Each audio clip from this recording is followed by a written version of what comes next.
It is a national day of awareness on the perils facing the Medicaid system. Senator Jack Reed, as always, has graciously granted us a few minutes to talk foreign policy.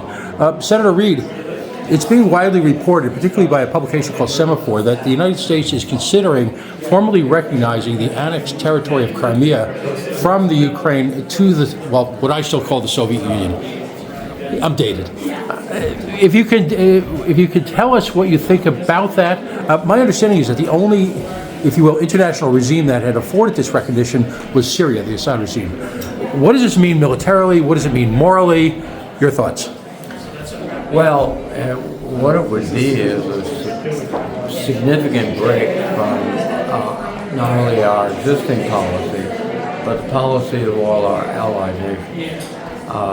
Ukraine was seized by an unprovoked attack by Russia, so there is, I think, no grounds to award them now the status of the rightful rulers of Crimea, I should say.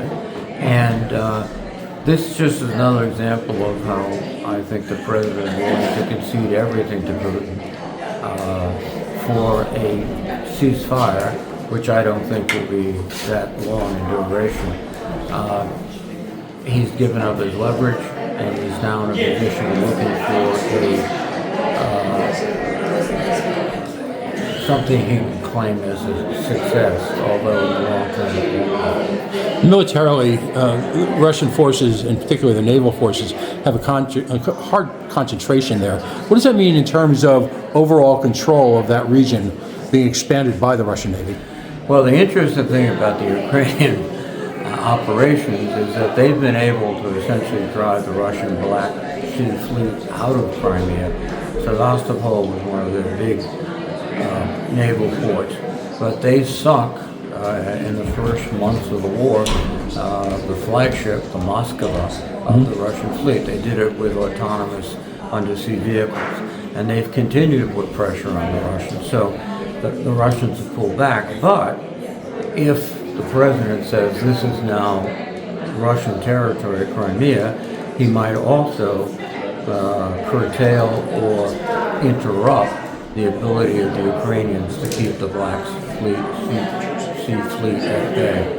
And finally, it appears that the Trump administration, as rumored, and we all know about trial balloons, right? As rumored, would be encouraging the United Nations to also participate in that recognition. How do you think that would be met with by European powers or the United Nations writ large? I think it would be rejected by the United Nations at large because they still, the membership of the General Assembly have strongly protested, and very recently, the Russian invasion of Ukraine. They have, and we have, a resolution of the book that still condemns the 2014 invasion of Crimea.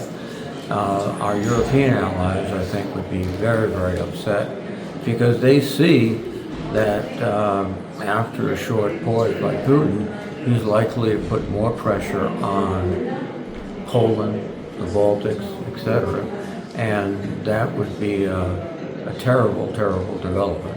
Senator Reed, thank you. Thank you very much.